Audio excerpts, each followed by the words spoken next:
para sepupu yang kami hormati seluruh pengurus organisasi Jumat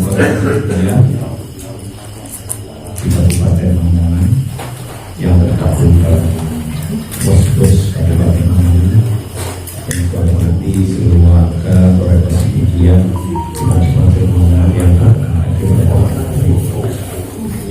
Pertama-tama ucapan syukur alhamdulillahirobbilalamin kehadirat Allah SWT yang senantiasa melimpahkan nikmat karunia-Nya kepada kita semua yang berada di surga. Kedua kalinya ucapan syukur alhamdulillahirobbilalamin kepada junjungan kita Nabi besar Muhammad SAW. Dan yang ketiga kalinya ucapan syukur alhamdulillahirobbilalamin kepada sang mursyid Thariqah Sufiyyah Al-Mukarram Syekh Muhammad Mukhtar Mufti Mukhtarullah Al-Mustafa yang senantiasa membimbing kita mengajar proses dia dimanapun kita berada.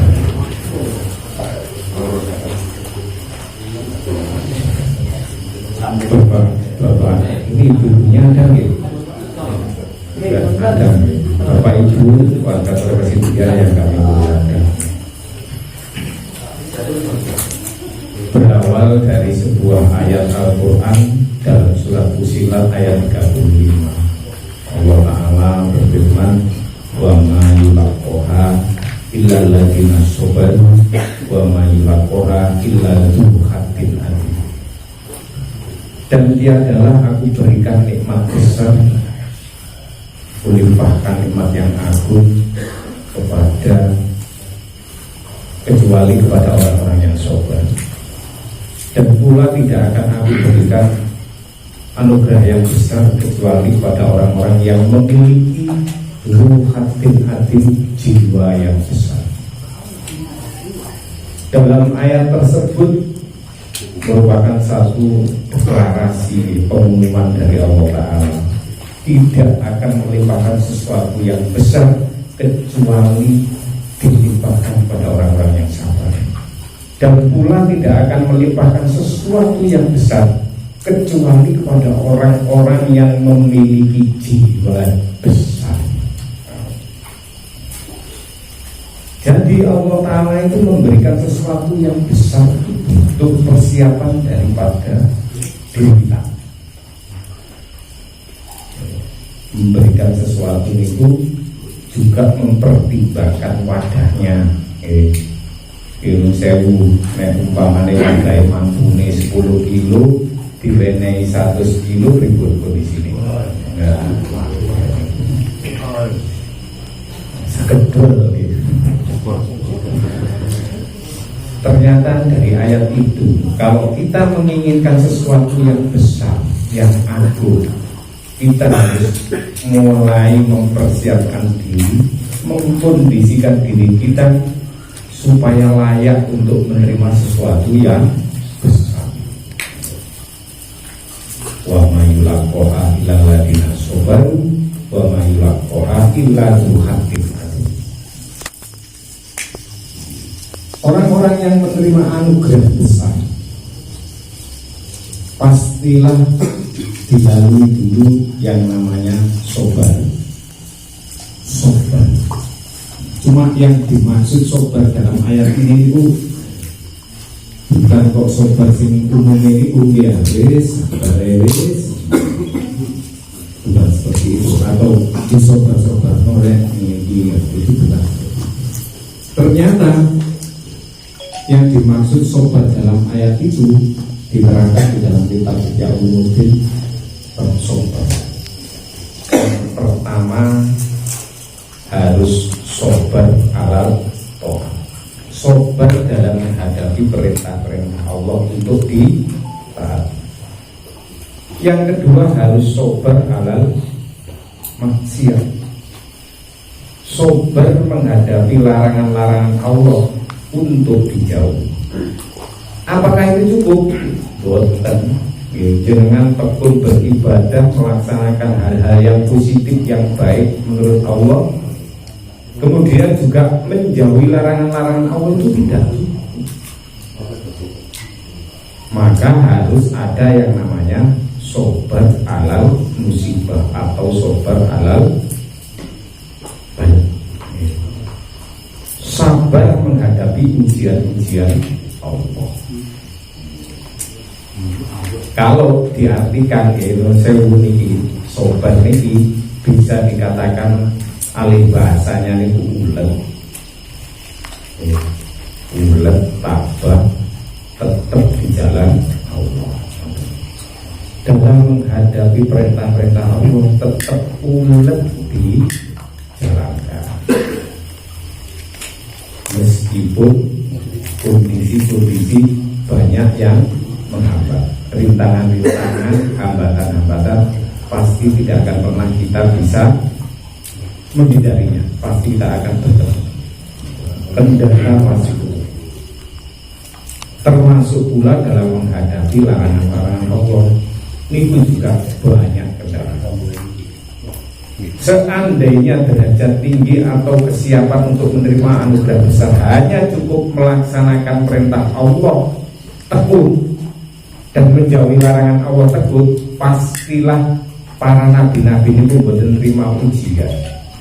Faktanya asadul bala al-anbiya, dasar-dasarnya ujian atau bala itu adalah para nabi-nabi, sehingga bisa disimpulkan untuk meraih dan menerima limpahan besar sampai derajat tinggi di sisi Allah itu yang paling dominan itu adalah sobat alal musibah. Ini seandainya tidak ada sobat alal musibah, pastilah nabi-nabi tidak akan menerima bala. Seandainya cukup hanya dengan sobat alal taat dan alal maksiat untuk bisa mencapai derajat tinggi dan anugerah besar, hanya itu, ya mungkin nabi-nabi boten diuji. Tapi faktanya para nabi-nabi itu orang yang paling tekun, paling kuat ibadahnya, masih diuji dengan ujian-ujian yang cukup besar. Nah, disinilah mengapa sampai ayat ini disandingkan sobat dengan zu khatim adim, memiliki jiwa besar. Nah, kalau ini dipelajari tentang ilmu fikih, ilmu syariat, ngapunten tidak akan ketemu. Karena urusan butuh khatim adim, jiwa besar, bisa ditemukan hanya di ilmu torekot yang bernapaskan tasawuf. Bagaimana orang bisa berjiwa besar? Itu butuh upaya. Salah satunya harus bisa melampaui sobat alal taat, sobat alal maksiat, bahkan sobat alal musibah. Itu harus dilakukan. Yang berikutnya, masuklah ke dalam bimbingan atau ajaran-ajaran yang disebut rukun ihsan, yaitu yang menimbulkan ilmu tasawuf dan torekot. Kalau tidak menghayati, mendalami, bahkan tidak mempelajari ilmu tasawuf dan torekot, jauh panggang dari api. Susah untuk menumbuhkan jiwa-jiwa besar.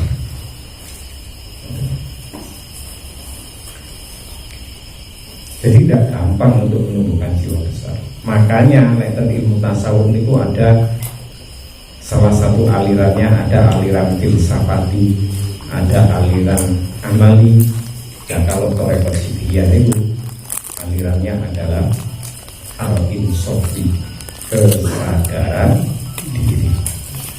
Dan ternyata untuk menumbuhkan jiwa niku besar niku, yang paling awal harus munculnya kesadaran, keinsafan diri sendiri. Banyak keinsafan yang harus kita miliki.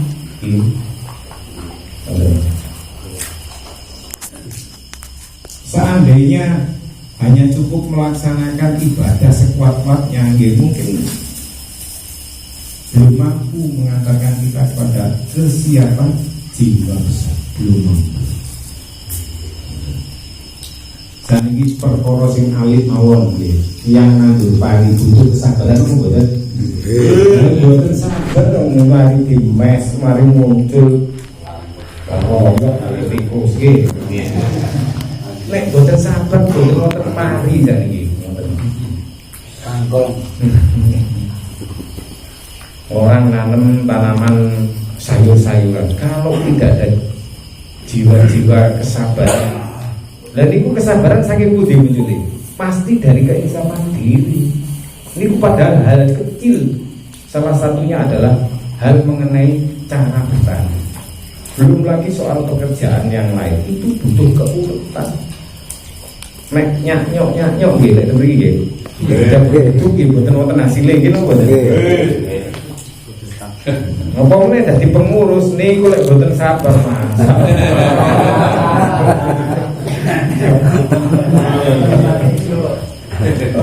Wis kangelan gitu, urunan kudu nyontoni dah. Jadi sering kena mau itu. Nek mau itu rasana, mau itu. Lebih-lebih sebagai pengurus dan organisasi di kantor ekosistem memang butuh keuletan, butuh keinsafan diri dan butuh jiwa-jiwa besar. Nah, nek jiwa kerdil paling ojo meneh dikritik ya, kena udan kan hilang. Kok gak kau usah ya, nggih. Bareng lek terang kok gak usah terang. Mau cari 1000 alasan tersedia.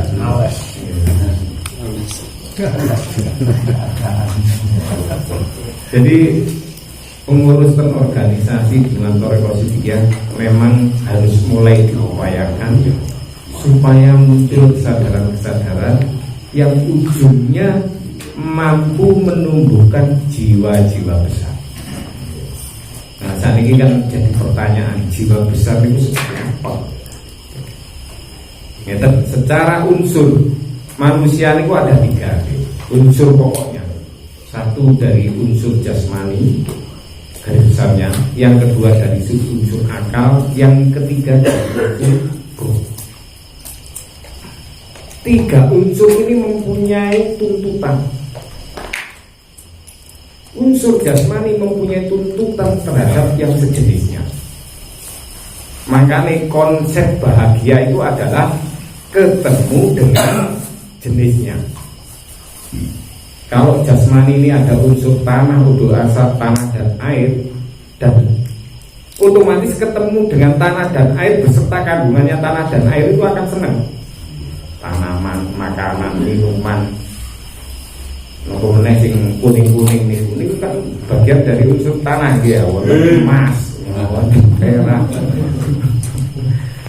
Nah, ketemu niku akan menyenangkan buat jasmani. Ketemu lain jenis niku sesuatu yang menyenangkan bagi unsur jasmani.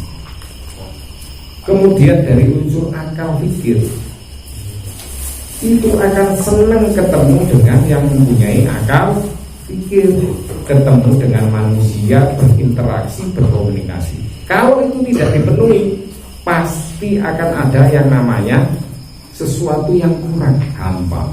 Pun jenengan gak ada dunia patah sak lamongan gak ada di jenengan. Tapi jenengan urip dhewe wae napa mboten? Ayo jajal. Iso-iso oleh seminggu wis budal bisa. Kluyar-kluyur pedus sapi, bener kerasa.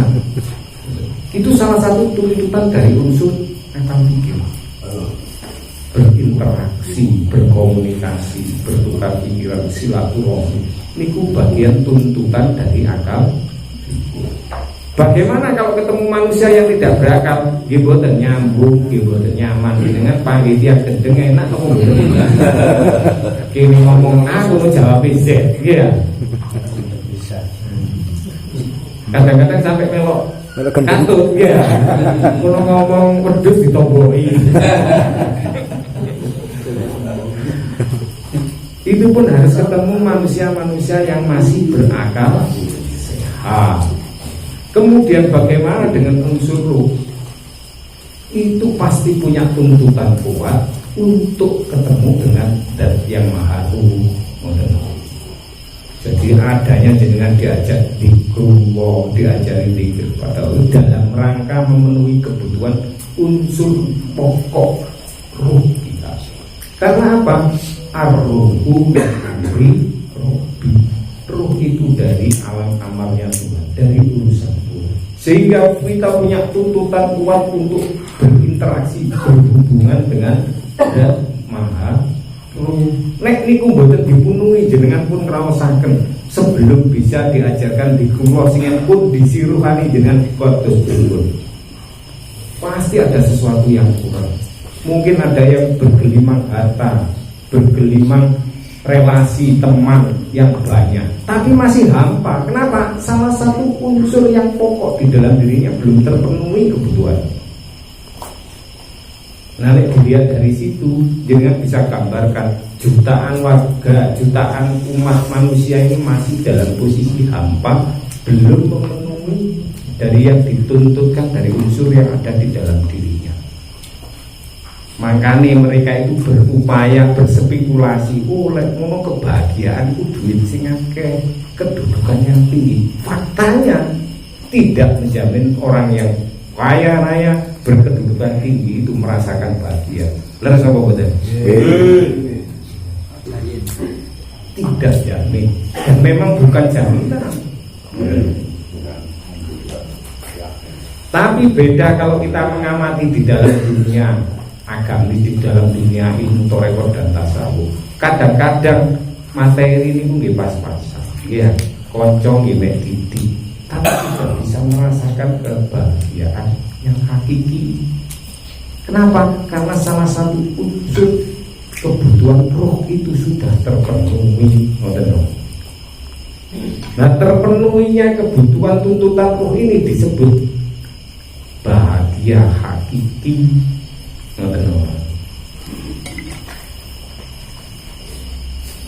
Oleh sebab itu, apa yang sudah diajarkan di dalam ilmu torekot itu diamalkan. Biasanya ini kendala ini lek sampun semerat niku muncul kendala dari dalam diri sing disebut wonten bab bosen, alas-alasen, males niku biasanya.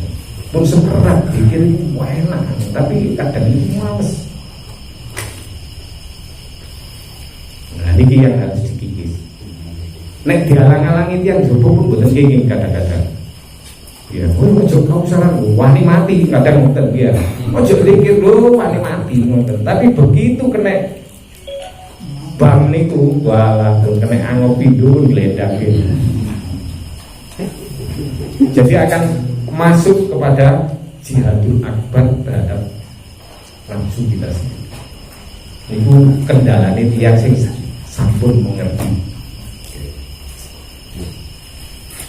Dari situ butuh keinsafan diri, sehingga kita punya kepentingan besar untuk membuat rohani, batin, jiwa kita itu semakin besar. Memang cara-cara ilmu torekot itu cara-cara yang efektif dan otomatis ya. Kadang-kadang tidak perlu banyak belajar tentang ilmu pengetahuan gitu. Yang penting dikir melebu. Memang lama-lama itu akan mengembang. Rohani kita itu secara otomatis akan terbentuk karena yang diingat zat yang maha besar. Itu lesing secara otomatis. Ya lalek umpame ngerjaknone 6 bulan pisan, 3 bulan pisan ya ampun ya. Pokoknya ditakoni, wiritane dikerjakan Pak, ditakoni kok dimain lali nih. Alamat apa? Ya alamat lali. Memang cara yang paling efektif itu ngamalaken.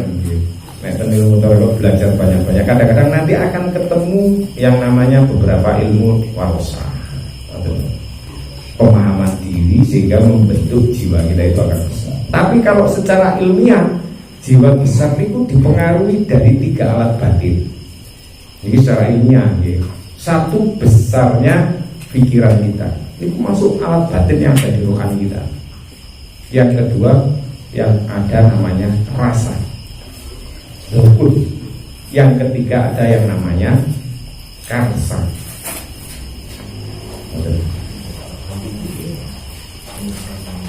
Jadi ada periksa, rasa, karsa atau kehendak, cita-cita. Jadi orang-orang yang berjiwa besar itu bisa dilihat dari cara berpikirnya. Yang kedua, bisa dilihat dari cara merasakannya. Dan yang ketiga, bisa dilihat dari kehendaknya, cita-citanya. Nah, kalau jadi warga Toreko Sidikiyah dengan gak ada cita-cita ingin melestarikan ajaran Toreko Sidikiyah, itu termasuk salah satu tanda kita sudah mulai muncul jiwa besar. Karena apa? Urusan Toreko Sidikiyah, urusan la ilaha illallah itu urusan besar.